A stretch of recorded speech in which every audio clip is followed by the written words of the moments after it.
అనిపిస్తూ ఉంటుంటుంది నిజంగాను. ఎందుకని అడిగితే మన రీసెంట్గా బీహార్లో అనుకుంటానండి జరిగిన విషయం ఏంటి తెలుసా? దీపావళి జరిగింది కదా మొన్న. ఆ దీపావళి జరిగిన రోజుని చాలామంది మార్కెట్ పెట్టుకున్నారట.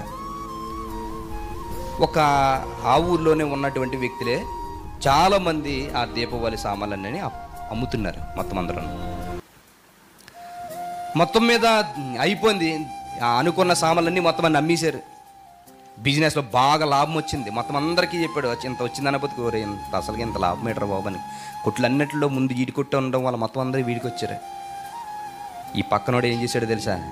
వీడు సంపాదించాడు కదా, ఈ సంపాదించినటువంటి విషయంలో తట్టుకోలేకపోయాడు.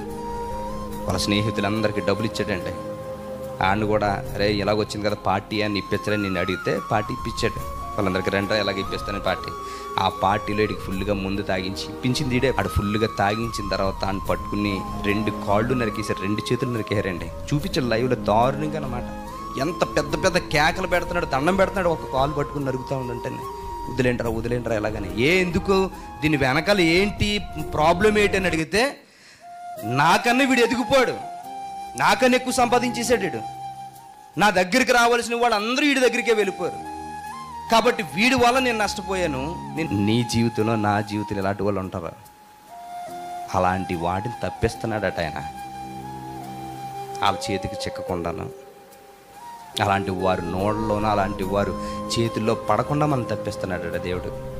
ఎందుకు లేచినప్పుడు యెహోవా మనకు తోడే. ఒకవేళ తోడుంటే పర్లేదు, ఒకవేళ తోడే ఉండకపోతే ఆలోచించండి ఎలాగుంటుందో పరిస్థితి. ఇప్పుడు చెప్పిన సిచ్యువేషన్ మైండ్లో పెట్టుకోండి.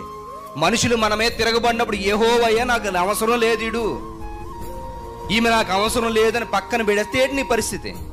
మనుషులు మన మీదకి లేచినప్పుడు యెహోవా మనకు తోడై ఉండని ఎడల వారి ఆగ్రహము మన పైన రగులుకొనినప్పుడు యెహోవా మనకు తోడై ఉండని ఎడల వారు మనలను ప్రాణముతోనే మింగేస్తారు కదా.